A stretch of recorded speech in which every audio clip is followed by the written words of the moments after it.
kayak gitu. Aku sampai marah ya, ibaratnya aku kayak sampai marah sama Allah. Ya Allah, nggak adil banget sih gitu. Aku sempat kayak gitu.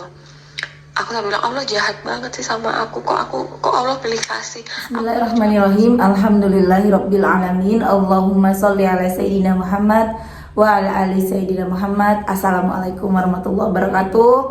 Halo teman-teman, kita ketemu lagi. Insya Allah kita ketemunya setiap hari ya. Doain aku supaya selalu sehat, supaya bisa bikin video terus. Amin. Gimana kabarnya teman-teman? Mudah-mudahan teman-teman selalu dalam lindungan Allah Subhanahu wa taala dan gak bosan-bosan liatin aku di YouTube ya. Nah, kali ini aku akan sharing pengalaman sholawat dari Mbak Tri. Ini namanya aku samarkan ya teman-teman. Jadi aku buat namanya Mbak Tri. Dan sebelum aku lanjut untuk kasih testimoni dari Mbak Tri, teman-teman yang punya testimoni sholawat langsung aja kirimkan ke nomor ini, nggak usah nunggu aku jawab karena emang kadang aku jawabnya lama banget, jadi langsung aja diketik ya teman-teman ya. Dan buat teman-teman yang punya Instagram, jangan lupa follow Instagram aku Meliza Arnilia. Jangan lupa juga subscribe ya yang belum subscribe. Dan buat teman-teman yang mau beli buku ini buku karya aku, Jangan Pernah Lelah Ada Nikmat Setiap Sholawat. Isinya insya Allah bisa menambah kita semangat dalam bersolawat. Harganya cuma 55.000 aja. Teman-teman bisa beli ke admin, ini nomor adminnya. Atau teman-teman bisa datang ke Gramedia di daerahnya teman-teman, insya Allah ada di Gramedia seluruh Indonesia. Nah sekarang langsung aja aku akan bacain ya testimoninya. Dan ini ada beliau kirim suara juga, jadi nanti kita akan dengerin sama-sama. Assalamualaikum Mbak Mel, saya Tri Mbak, tapi nama saya di blur ya Mbak. Saya terlilit hutang pinjol 9,8 juta, bahkan belum jatuh tempo sudah diteror sampai saya kepikiran untuk bunuh diri. Suami saya nggak tahu, mama saya nggak tahu karena saya takut suami saya ngamuk. Dan saya takut mama saya kepikiran karena beliau jauh dari saya. Saya lihat channel Mbak Mel, saya amalkan pelan-pelan sholawat Jibril. Mungkin Mbak Mel benar, ketika sholawat sebaiknya saya pasrahkan semua ke Allah. Tapi saya malah masih cari pinjaman ke saudara-saudara saya, bahkan ke atasan saya dan nihil. Tapi Mbak, setelah 1 hari saya amalkan sholawat Jibril, yang nagih atau neror tetap ada tapi tidak separah kemarin. Saya yakin itu pun karena pertolongan Allah. Sampai akhirnya hari ini saya beranikan cerita ke suami saya. Sebelum saya cerita, saya sholat duha dulu dan terus sholawatan. Suami saya marah, itu pasti Mbak Mel, cuma saya terima aja. Tapi alhamdulillah saya lega, tapi dalam hati saya masih berharap pertolongan Allah untuk melunasi hutang saya. Padahal jatuh tempo hari ini, doakan saya Mbak Mel. Nah itu belum aku bales ya teman-teman. Kemudian besoknya Mbak Tri hubungin aku lagi. Assalamualaikum Mbak Mel. Waalaikumsalam Mbak. Alhamdulillah Mbak. Aku belum bales tuh. Kemudian besoknya lagi di hari Rabu Mbak Tri hubungin aku. Assalamualaikum Mbak Mel, saya Tri dari Jember, tapi nama saya jangan disebutkan ya Mbak. Saya mau kasih testimoni dahsyatnya sholawat Mbak. Saya lewat voice note ya Mbak. Nah kemudian nih aku dengerin voice note-nya ya teman-teman.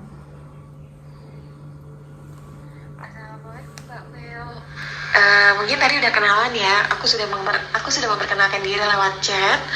Cuma maaf memang nggak mau disebutkan namanya.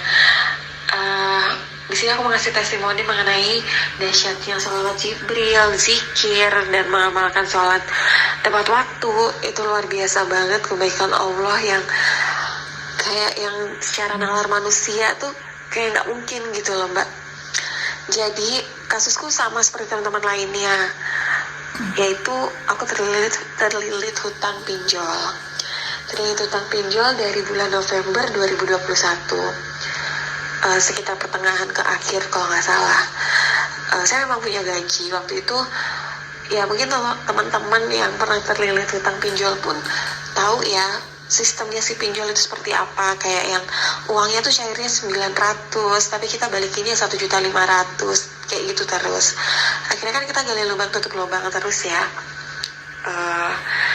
Sampai pada suatu ketika masuk awal Januari saya sudah nggak punya uang Mbak Mel, saya udah nggak punya uang untuk bayar itu semua, bahkan untuk hidup pun saya nggak punya gitu, kayak sampai makan sehari sekali gitu kan. Sebenarnya sebelumnya udah selesai sebelum bulan November itu udah sempat selesai. Awal Desember itu udah selesai, tapi saya bikin kesalahan lagi, akhirnya kayak gitu lagi, ngebuka lagi gitu kan. Sampai suatu hari itu sekitar tanggal 11 atau 12 Januari saya udah ketakutan karena sebentar lagi jatuh tempo. Karena si pinjol ini kalau misalnya jatuh temponya tuh 7 hari nih, hari kelima tuh udah diteror gitu, udah di WA-in, udah di telepon atau udah di SMS kayak gitu, kayak yaudah kamu harus bayar nih gitu kan, karena pengalihan sistem pokoknya kayak gitu. Dan saya tuh tipenya takut banget. Dan posisinya suami saya tuh jauh kan, suami saya di luar kota, saya LDR, keluarga inti saya kayak orang tua kandung saya juga di luar kota. Saya di sini tuh hanya tinggal sama bude saya, dan keluarga saya tuh nggak tahu, bahkan suami saya tuh nggak tahu saya terlilit hutang di pinjol.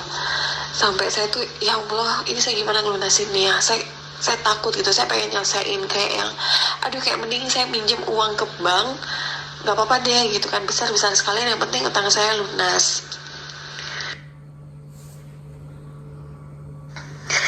Dan pada akhirnya hari Kamis itu saya masih ingat banget, hari Kamis malam saya nggak bisa tidur, saya buka YouTube kayak yaudahlah mau nonton apa gitu, ini kok tumben gitu di berandaku tuh ada videonya Mbak Mel tentang dahsyatnya sholawat. Waktu itu saya lihat kayak kalau nggak salah Mbak Dini ya yang ada part 1 part 2 yang dia pinjol sampai berapa puluh juta terus dibantuin adiknya, yang saya ingat itu.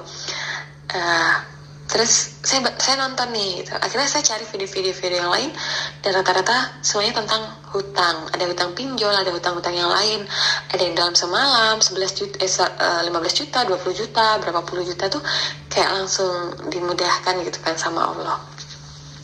Akhirnya saya cari seperti apa sih sholawat Jibril, seperti itu. Yaudah deh, besok pagi saya niatkan untuk sholat 5 waktu, karena memang sebelumnya saya sholatnya tuh kayak yaudah inget-ingetan, kalau sempat ya sholat, kalau enggak ya enggak sholat gitu.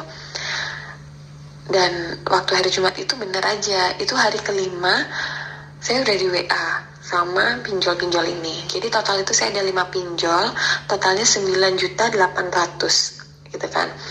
Saya udah di WA, saya udah diancem, udah gimana-gimana, bahkan sampai diteleponin gitu. Posisi saya kerja, saya sampai gemeteran, saya sampai kepala saya sampai pusing, sampai pening gitu, sampai ya Allah ini kok gini banget gitu kan. Akhirnya berhenti tuh sekitar malam saya nonton lagi nih videonya Mbak Mel, saya mengamalkan lagi sholawat, sampai saya tuh niatin beli tasbih digital kan. Dan ternyata besok Sabtunya saya sama nih dikejar-kejar gitu, saya kok nggak dibantu sih gitu kan, maksudnya kok orang-orang yang di videonya Mbak Mel kok bisa sih dibantu, mereka butuh 20 juta, 30 juta, 50 juta, kayaknya langsung deh dalam semalam, dalam 2 hari langsung dikasih sama Allah, kok aku enggak gitu kan. Aku sampai kayak gitu, aku sampai marah ya, ibaratnya aku kayak sampai marah sama Allah, ya Allah nggak adil banget sih gitu, aku sempat kayak gitu. Aku sampai bilang Allah jahat banget sih sama aku, kok Allah pilih kasih aku, lo cuma minta 9,8 gitu, aku sampai ngomong kayak gitu kan. Dan besoknya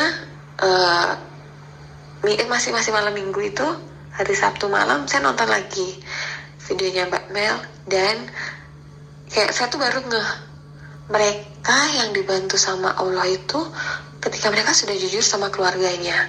Sedangkan posisi saya waktu itu, suami saya nggak tahu saya kena pinjol, orang tua saya yang di luar kota juga nggak tahu, suami saya juga di luar kota. Jadi posisinya saya di sini tuh ngekos, tapi ada saudara sepupu juga. Saya mikir berarti saya harus jujur nih sama suami dan sama mama saya gitu.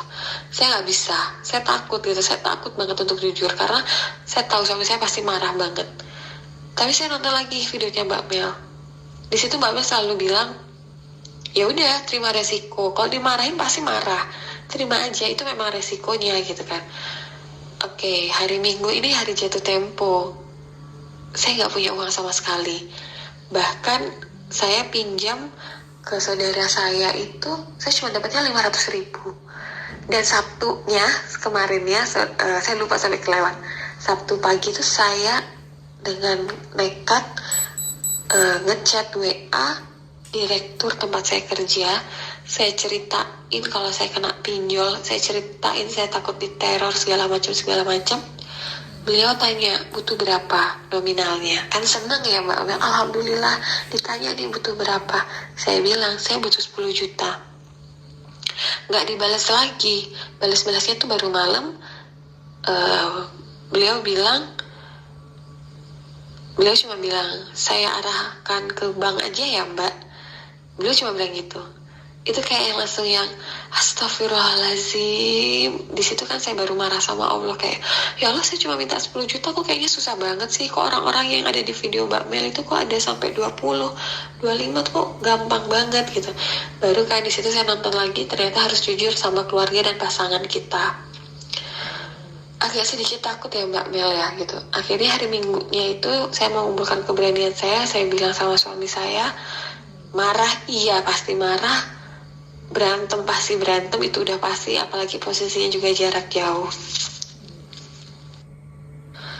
Dan suami saya tuh bilang, yaudah gak usah dibayar,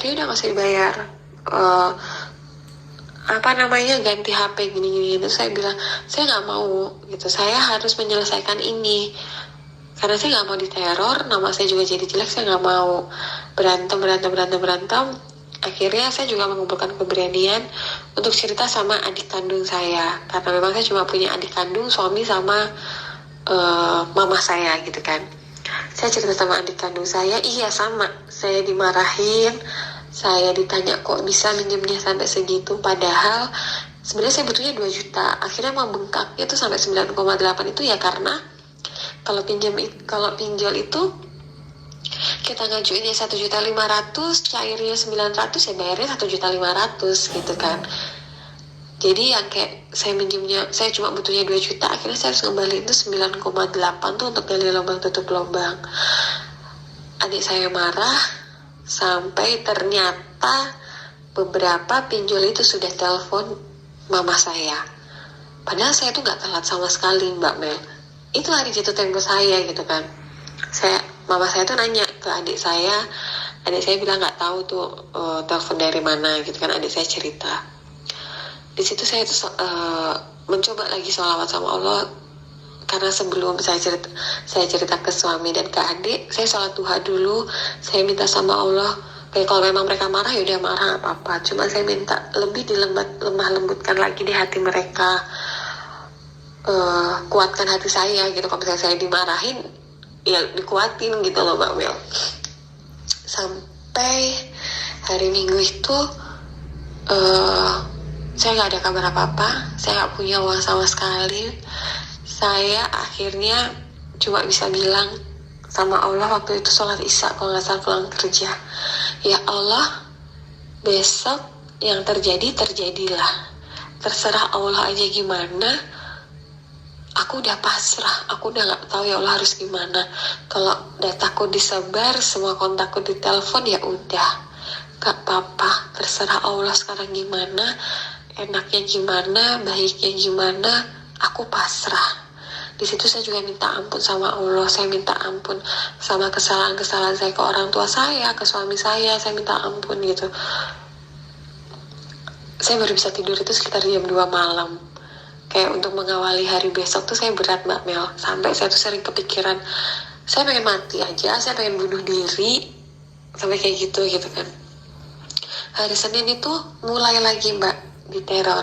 Dari jam 6 pagi diteror, dicaci maki, segala macam. Saya sampai nangis.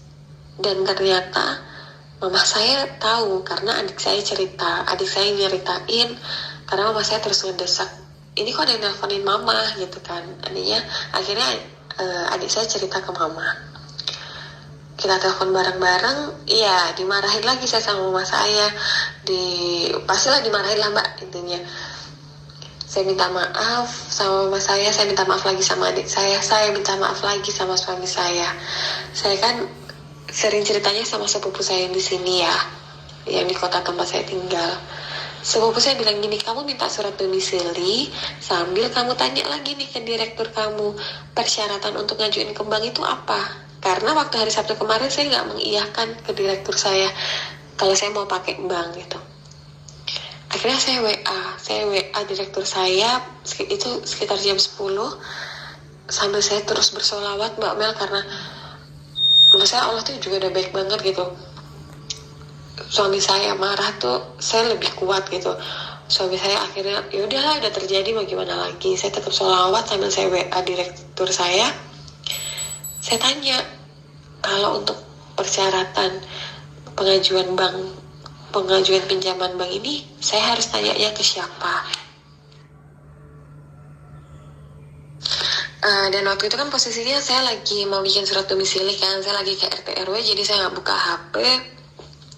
Saya terus bersolawat terus, maksudnya ya Allah, saya nggak tahu nih apa yang terjadi hari ini, besok tuh saya nggak tahu, yang terjadi 1 jam ke depan tuh saya nggak tahu. Yaudah deh, yang terjadi ya terjadilah deh, apa kata Allah aja. Saya sampai di kosan, saya buka HP, ada balasan direktur saya cuma bilang, nggak usah Mbak, saya bantu, besok datang ke ruangan saya minta nomor rekening kamu. Itu saya baca itu sampai berkali-kali, dan pas saya udah yakin itu bener, saya langsung Allahu Akbar, ya Allah, aku sampai merindingin, aku cerita Allahu Akbar, saya sampai nangis. Saya telepon saudara saya yang tahu masalah saya, yang pertama kali tahu. Saya telepon suami saya, tapi saya langsung mikir, ini dibantu apa? Dibantu dari beliau kah atau dibantu pengajuan gitu kan? Ya nggak tahu deh, pokoknya beliau udah bilang mau dibantu, nggak tahu deh apa kata beliau. Saya langsung ya Allah, Allahu Akbar, saya sholawatnya makin ya Allah gitu kan, makin gencar ya Mbak ya. Salahnya akhirnya saya menaruh harapan, saya pikir beliau akan langsung transfer, kan udah nanya nih nomor rekening, udah tahu juga nominalnya. Ternyata enggak, sampai malam, sampai saya bilang, loh dia nanya kenapa nih nanya nomor rekening, bilang mau bantu atau gimana gitu kan. Tapi ya udah deh, pasrah. Sampai malam, sampai besoknya juga nggak ada kabar gitu. Besoknya saya masuk kerja, beliau bilang jam 9 ke ruangan saya Mbak. Iya, oke. Mungkin setelah ketemu baru nih ketahuan jawabannya seperti apa. Ternyata tidak semulus itu Mbak Mel. Masuk jam 8 atau jam setengah 9, aduh maaf ada suara hutan. Masuk jam 8 atau jam setengah 9 pagi, pekerjaan saya tuh tiba-tiba banyak banget numpuk, tidak ke handle sama sekali. Akhirnya ngaret, molor. Padahal saya udah di WA sama 3 pinjol yang jatuh tempo, yang terlambat ya, berarti udah telatnya 2 hari. Itu 3 pinjol, yang 2 lagi masih belum telat. Saya udah di WA, udah diancem, udah dikata-katain. Terus ya Allah, ini kenapa banyak nih kerjanya gak kehandle. Saya terus ya Allah, saya sholawatan, sempat marah, sempat ada marah, sempat kayak berkata kasar gitu ya, kok ini kerjaannya gak beres-beres sih gitu kan. Tapi balik lagi saya istighfar, astagfirullahaladzim, ini ujian lagi, menurut saya ini ujian lagi gitu kan. Oke, ini masalah saya masalahnya, saya selalu meyakinkan ke diri saya seperti itu. Akhirnya saya ketemu atasan saya itu malah sekitar jam setengah 11 atau jam 11, saya lupa, setengah 11 kayaknya. Saya ketemu, saya masuk ke ruangannya. Yang pertama beliau tanyakan, kenapa bisa seperti itu Mbak? Kenapa bisa kena pinjol? Akhirnya saya ceritain lagi awal mulanya. Saya ceritain. Terus dia bilang, habis ini saya transfer. Berapa butuhnya? Semua utangmu berapa? Saya transfer. Ya udah Pak, 10 juta. Yang kayak tadi saya bilang. Yakin, kalau ada utang lain di saudara, nggak apa-apa, sekalian selesai sekalian, jangan sampai kamu terjerat lagi. Akhirnya saya bilang, karena memang saya ada hutang di saudara, saya bilang ada 13 juta, saya butuhnya 13 juta. Ya udah, habis ini saya transfer, asal pokoknya bikin perjanjian, asal saya nggak boleh kayak gitu lagi. Kalau misalnya ketahuan saya kena pinjol, ya udah saya dikeluarin gitu. Terus saya bilang, Pak, ini potong gaji, saya bilang gitu kan. Terus saya bilang, nggak usah, kamu yang rutin transfer ke saya aja tiap bulan, saya nggak mau potong gaji. Mungkin itu lebih belajar untuk aku tanggung jawab ya Mbak Mel. Yaudah, terus saya tanya lagi, saya perlu bikin surat perjanjian hitam di atas putih Pak? Nggak usah, saya kayak gini karena saya percaya sama kamu karyawan saya. Oke, udah nih, yaudah kamu balik ke ruangan kerja lagi. Saya keluar dari ruangan dia Mbak Mel, nggak sampai 5 menit ada m-banking masuk, pesan masuk, saya ditransfer 13 juta dan dicicil selama 2 tahun. Iya, saya nggak masalah sih dicicil 2 tahun ya, malah saya pikir mau disuruh nyicilnya setahun gitu, ternyata disuruh nyicilnya 2 tahun yang sesuai kemampuan gaji saya. Itu langsung sepanjang jalan dari ruangan beliau ke ruangan saya terus Allahu Akbar, Allahu Akbar, Allahu Akbar. Sampai saya pulang saya terus Allahu Akbar, Allahu Akbar. Akhirnya saya beresin itu semua pinjol. Yang kena denda, harusnya ada denda, itu gak usah dibayarin nih dendanya. Jadi saya benar-benar cuma bayar misalnya saya pinjam 2,3, udah saya bayar 2.300.000, walaupun hasilnya cuma 1.500.000, saya bayar 2,3. Ya udahlah, gak masalah. Saya terus zikir lagi, saya ya Allah terima kasih ya Allah, alhamdulillah, Allahu Akbar. Saya kabarin semua keluarga saya lapor juga ke beliau kalau udah selesai semuanya. Udah selesai, tinggal saya bingung lagi, ini gimana bayarnya ya. Ya udahlah, bismillah, saya yakin saya butuh 13 juta, Allah kasih.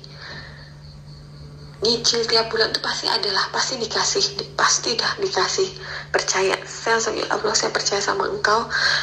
Ketika saya menggantungkan semua sama Allah, nyerahin semua ke Allah memudahkan gitu. Setelah itu, ini ada cerita lagi Mbak Mel. Setelah masalah perpinjolan ini selesai gitu ya Mbak Mel, saya udah deh, saya uninstall, saya blok semua nomor-nomornya, saya nggak mau berurusan lagi. Ada satu cerita lagi, seminggu kemudian bude saya sakit, harus dibawa berobat ke dokter untuk kontrol, periksa. Hari itu saya nggak punya uang, saya cuma punya uang 30.000. Sepupu saya cuma punya uang 20 atau 15.000, saya lupa. Saya nggak punya bensin tuh udah tinggal setengah. Terus saya bilang ke sepupu saya, Mbak, ini pakai mobil Grab aja atau gimana, uangku cuma tinggal 30.000, sama uangku cuma tinggal segini, dia bilang gitu. Yaudah Bu, kita ini aja, naik motor aja, masing-masing bawa motor. Tapi saya mikir, kasihan bude saya nih kalau misalnya naik motor gitu kan, karena usianya udah hampir 70 tahun, ya kasihan gitu kan naik motor. Tapi saya pengen bawa bude saya tuh naik Grab car gitu, setidaknya lebih nyaman gitu ya untuk kondisi beliau yang lagi sakit. Ditambah kakak saya ini bawa anaknya yang masih kecil gitu kan ke rumah sakit untuk kontrol. Saya cuma bilang, ya Allah, aku cuma punya uang 30.000 nih, aku pengen naik Grab untuk bude. Ini aku pinjam ke siapa ya? Aku sempat gitu, pinjam ke teman ini. Saya sempat bilang ke ini gitu ya, ke itu. Terus saya diam, nggak mau pinjam gitu kan, nggak mau ribet gitu. Terus saya mikir, tapi saya dapat uang dari mana? Ya udah ya Allah, terserah, apa kata nanti deh. Saya bilang gitu, apa kata nanti deh. Dan setelah saya ngomong gitu, pas saya mau pulang kerja, saya iseng buka dompet saya. Beresin dompet, gak ada angin, gak ada hujan ini Mbak Mel. Saya buka dompet, saya beresin perkartuan saya, kartu. Loh, kok ada uang keselip 50.000? Saya diam dulu sambil mikir, kapan saya nyelipin uang ini? Karena saya itu tipenya kalau saya nyelipin uang 50.000, bahkan nyelipin uang 20.000 pun, saya ingat, oh saya punya 20.000 nih di selipan situ, saya punya 20.000 nih di saku jaket. Ini 50.000, kok bisa saya lupa gitu kan? Saya berusaha ingat Mbak Mel, kapan aku nyimpennya? Kok aku ya gak ingat gitu kan? Terus abis itu saya bilang langsung, ya Allah terima kasih, Alhamdulillah, Allahu Akbar, Allahu Akbar. Saya langsung, ya Allah bersyukur banget ya Mbak Mel, kayak yang saya butuh, ya udah langsung dikasih nih sama Allah. Tapi sambil mikir juga, ini 50.000 dapat dari mana? Mungkin ya memang sama Allah, mungkin memang saya nyimpen uang 50.000, saya selipin, tapi sama Allah tuh kayak dibikin lupa gitu. Terus sekarang gak ada angin, gak ada hujan, saya disuruh buka dompet, suruh beres-beresin dompet saya. Habis itu saya bilang ke kakak saya, ya udah naik Grab car aja. Saya bilang ke saudara sepupu saya, naik Grab car aja, aku ada uang. Saya bilang gitu. Habis saya bilang gitu, pas saya pulang kerja, ya Allah terima kasih banyak ya Allah, Alhamdulillah, terima kasih gitu. Saya bisa beli makan gitu kan. Jadi kan saya punya uang 80.000. Sampai ke kosan, saya ini iseng buka HP lagi. Biasanya sampai kosan saya langsung ke kamar mandi. Saya iseng buka HP, kok tadi kayaknya ada WA saya gitu kan. Pas saya buka WA, ada yang transfer saya 100.000 Mbak Mel. Itu kayak uang saku dari tempat kerja. Itu tuh biasanya tuh cairnya tuh bulan depan. Jadi saya udah gak berharap, ya udahlah paling cairnya pertengahan Februari. Ini akhir Januari tuh udah dicairin gitu, 100.000. Langsung saya, ya Allah, Alhamdulillah, Allahu Akbar, Allahu Akbar. Saya selalu langsung berkomentar, Allahu Akbar, Allahu Akbar, terima kasih ya Allah, terima kasih. Yang tadinya saya cuma butuh 50.000 Mbak Mel, saya cuma punya 30.000. Allah kasih 150.000 saat itu juga. Itu gimana gak, gak yang apa ya, yang awalnya udah putus asa, dia cuma punya 30.000. Terus ya udah dalam waktu berapa jam itu sama Allah langsung dikirimin 150.000. Luar biasa, ya Allah, luar biasa sekali ya Allah. Dan di situ saya yakin ketika saya nggak punya apa-apa atau saya ada masalah, saya menggantungkannya sama Allah dan jangan berharap sama manusia. Bukan hanya nggak punya apa-apa atau ada masalah, saya lagi senang pun saya harus menggantungkannya sama Allah gitu, karena ya kesenangan saya pun ya dari Allah juga. Dan saya alhamdulillah banget, waktu itu saya bersyukur banget buka YouTube dan lihat ada videonya Mbak Mel. Saya tonton walaupun saya sempat marah sama Allah karena ya Allah butuh 10 juta aja kok nggak dikasih sih gitu. Dan semuanya sekarang alhamdulillah lancar sekali Mbak Mel. Terima kasih banyak Mbak Mel sudah menjadi perantara untuk membuat saya lebih dekat lagi sama Allah, untuk membuat saya lebih baik lagi, menata lagi hidup saya lebih baik lagi, menata lagi sholat saya, memperbaiki segalanya. Terima kasih Mbak Mel. Assalamualaikum. Waalaikumsalam. Dan kemudian Mbak Tri chat aku lagi kan, dan saya percaya Mbak, ketika saya butuh 10 juta Allah menyediakan 13 juta. Saya butuh 50.000, Allah sediakan 150.000. Masya Allah Mbak, Allah masih sayang sama aku, Allah masih menyediakan yang saya butuhkan malah lebih. Ya Allah Mbak Mel, semoga testimoni saya bisa memotivasi teman-teman di luar sana Mbak Mel. Terima kasih banyak Mbak Mel, terima kasih, sehat selalu untuk Mbak Mel dan keluarga. Masya Allah ya teman-temannya. Kemudian Mbak Tri menghubungi aku lagi ya teman-teman, kemarin tepatnya. Assalamualaikum Mbak Mel, maaf aku WA lagi dibuat takjub sama kuasa Allah Mbak. Aku kan kemarin habis gajian langsung transfer ke direktur aku itu yang kemarin 600.000. Memang perjanjiannya segitu, padahal aku terima gajiku 1,2 juta. Karena aku masuk outsourcing, ini yang masih bikin aku gak percaya, kok bisa direktur minjemin aku 13 juta padahal aku karyawan outsourcing. Nah setelah bayar 600, alhasil gajiku sisa 600-an. Terus tiba-tiba aku di WA sama koperasi dari rumah sakit kalau cicilanku belum dipotong gaji dan harus dibayar besok sebesar 1,6 juta. Jadi Mbak Tri ini kerja di rumah sakit ya. Aku langsung lemes, Mbak, dapat dari mana 1 juta dalam semalam, sedangkan suamiku biasanya kirim bulanan hanya 300.000 aja. Waktu tahu tagihan itu saya cuma diem dan pasrah, nggak tahu harus minjem ke siapa, saya cuma bisa sholawat. Saya selalu bilang, ya Allah, besok gimana? Besok terserah Allah aja, aku pasrah. Mbak, malamnya jam 11-an suami saya ngasih bukti transfer Mbak sebesar 750.000. Padahal biasanya suami saya kirim 300.000. Masya Allah Mbak, saya langsung nangis Mbak. Tapi kan masih kurang 300 Mbak. Besoknya jam 11 siang saya harus setor uang itu yang masih kurang 300. Rencananya mau saya bayarkan 1 juta dulu aja, biar sisanya saya cari lagi. Tapi pas ketemu bagian keuangan, mereka ngejelasin kalau ada gaji saya 700.000 belum masuk rekening. Setelah dihitung sana sini, Mbak Mel tahu saya cuma disuruh bayar 1,1 juta. Saya kaget sampai nanya beberapa kali karena nggak percaya. Saya langsung mau nangis rasanya Mbak. Yang awalnya ditagih 1,6 cuma megang 600, dapat TF dari suami 750.000. Yang awalnya mau rencana cicil 1 juta, beneran nominalnya yang harus dibayar 1,1 juta. Masya Allah Mbak, Allah selalu menyediakan yang saya butuhkan. Sampai saya nanya ke bagian keuangan, cicilan saya berapa kali lagi kira-kira, karena saya bulan depan harus bayar 1,6 lagi kan. Otomatis dari cicilan koperasi, nggak taunya cicilan saya bulan depan itu terakhir Mbak, dan saya cuma perlu bayar 500.000 aja, 200 tabungan, 300 cicilan. Saya tambah bengong Mbak, padahal saya hitungnya mungkin 2-3 kali lagi cicilan saya. Alhamdulillah Mbak, Alhamdulillah. Padahal Mbak, saya baca sholawat Jibrilnya jarang sampai 1000. Dan jujur saya sempat bilang, ya Allah, kurangnya 1 juta, kok cuma dikirim 750.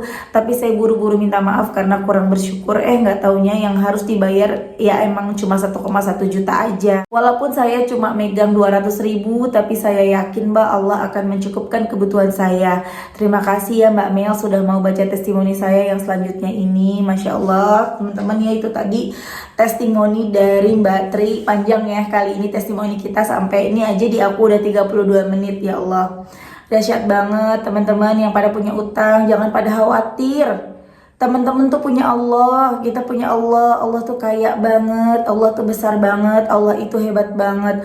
Allah bisa mengatur segalanya sedemikian rupa untuk kita. Yang seperti dialami sama Mbak Tri. Kok bisa-bisanya Mbak Tri nyelipin uang 50.000 dan Allah bikin lupa Mbak Tri. Kita nggak tahu apa memang Allah tiba-tiba nyelipin uang itu ya dari Allah, atau memang Mbak Tri pernah nyelipin uang itu dan sama Allah dibikin lupa. Karena Allah tahu, Allah kan tahu kejadian yang akan terjadi di depan kita, yang belum terjadi 1 menit ke depan, 1 detik ke depan, bahkan bertahun-tahun ke depan Allah tahu. Ya kan teman-teman. Dan kata Allah, kamu selipin uang dulu itu. Misalnya itu memang selipin sama Mbak Tri ya. Selipin uang itu, suatu hari kamu akan butuh itu. Gitulah teman-teman. Ya Allah, dahsyat banget ya. Nggak ada yang nggak mungkin bagi Allah. Teman-teman utangnya berapapun itu, ayo baca sholawat. Mbak Tri bacanya nggak nyampe 1000 teman-teman tiap hari. Sedikit bacanya, tapi Allah kabulkan. Karena apa? Karena Mbak Tri yakin dengan penuh keyakinan sama Allah, pasrah dengan segalanya. Walaupun awalnya sempat mau minjem ke teman, ya wajar teman-teman, kita udah terdesak, kita percaya adanya Allah, kita percaya Allah Maha Kaya, Allah bisa membantu. Tapi kita udah bingung, udah terdesak, ya kita udah cuma bisa pinjam kemana nih gitu kan. Dan ternyata Allah Maha Baik, Allah nggak bikin Mbak Tri terus minjem. Stop pinjemnya, Allah bantu dengan tiba-tiba direkturnya mau ngebantu Mbak Tri, yang padahal Mbak Tri ini cuman outsourcing gitu loh, tapi mau dibantu. Allah melembutkan hati direkturnya, Masya Allah banget. Dan jadi ringan kan, yang harusnya pinjol yang udah benar-benar dikejar-kejar kayak apaan tahu, tapi sama Allah dibantu dengan cara dipinjemin sama direktur dari Mbak Tri, kemudian bayarnya dicicil selama 2 tahun. Dimudahkan banget. Dan pasti Allah memudahkan Mbak Tri untuk bayar. Dan di sini aku ngelihat Mbak Tri, ya Allah, bersyukur banget ya teman-teman ya. Ayo teman-teman yang pada di luaran sana, kita lebih bersyukur lagi dengan apa yang kita punya, ya dengan gaji yang kita punya, dengan penghasilan yang kita punya. Mbak Tri ini bersyukur banget ya teman-teman ya. nggak butuh banyak, padahal uangnya tinggal 30.000, cuma butuh 50.000. Dapat 100.000 aja seneng banget. Ya Allah teman-teman, bersyukur, dengan bersyukur nikmatnya akan bertambah. Mbak Tri, pesan dari aku, jangan tinggalin sholawat ya. Pokoknya baca terus biar selalu dimudahkan sama Allah. Jangan sampai Mbak Tri nanti terjerat hutang lagi. Ya, jangan sampai, jaga kepercayaan itu dari bosnya Mbak Tri. Karena ujian itu akan terus hadir, ujian itu akan terus ada setiap hari, setiap waktu. Mbak Tri akan terus mendapatkan ujian yang membuat Mbak Tri berpikir untuk apa aku pinjol lagi ya. Itu kan godaan ya. Tapi bismillah, kalau Mbak Tri selalu baca sholawat, nggak ditinggalin, otomatis ibadahnya juga nggak ditinggalin, sholatnya nggak ditinggalin, baca Qurannya juga nggak ditinggalin. Akhirnya Mbak Tri selalu dilindungi dari hal-hal yang tidak disukai Allah. Itu ya. Jadi bismillah Mbak Tri ya. Buat teman-teman, ayo baca sholawat. Sholawat apa bebas, sholawat Jibril juga boleh ya. Seperti yang aku baca, aku nih baca sholawat Jibril ini juga aku biasanya kan target setiap 1 jam sekali itu 1000. Start jam 6, jam 7 tuh udah 1000, jam 8 2000, jam 9 3000, jam 10 4000 gitu ya. Dan ini sekarang udah jam setengah 8, aku telat nih, baru dapat 794. Karena aku tuh ini bikin video ya, bismillah, mudah-mudahan bisa kekejar setiap harinya minim-minim 10.000. Pengennya sih bisa 15.000, 25.000, tapi bismillah belajar. Baca sambil aktivitas teman-teman. Ya jangan Mbak, saya sibuk punya anak, saya punya bayi, saya kerja. Bisa kok sambil nyusuin anak baca sholawat. Bisa kok sambil kerja baca sholawat. Teman-teman sambil kerja, kerjanya di kantor misalnya, mesti ngetik segala macam, pakai di jari kan bisa sambil ngetik. Nanti pas sebentar sallallahu alaihi Muhammad, sallallahu alaihi Muhammad, sallallahu alaihi Muhammad. Atau pas lagi ngetik, diem dulu, sallallahu alaihi Muhammad, sallallahu alaihi Muhammad. Atau di perjalanan mau berangkat ke kantor, pulang dari kantor, baca sholawat. Gak berasa teman-teman ya, tahu-tahu semua masalahnya teman-teman selesai. Ingat, pasrah, pasrah, pasrah. Ketika kita pasrah, pertolongan itu datang. Jangan kejar hasil, tapi kejar ampunan Allah. Karena semua doa kita dikabulkan Allah. Tapi doa itu terhalang oleh dosa-dosa kita sendiri. Ketika dosa-dosa kita terhapus, doa-doa kita terkabul. Cara paling cepat dan paling mudah untuk menghapus dosa adalah dengan bersolawat. Karena janjinya Allah, 1 solawat yang kita baca, 10 dosa kita terhapus. Kita dapat lagi 10 rahmatnya Allah. Kalau kita bisa baca 1000 solawat setiap hari, artinya 10.000 dosa kita terhapus dan kita mendapatkan 10.000 rahmat dari Allah. Terima kasih teman-teman udah nonton, mudah-mudahan bermanfaat dan jadi motivasi buat teman-teman. Kita doakan mudah-mudahan Mbak Tri dimudahkan bayar hutangnya ke direkturnya selama 2 tahun. Kalau bisa nggak nyampe 2 tahun, hanya beberapa bulan aja udah lunas. Amin. Assalamualaikum warahmatullahi wabarakatuh.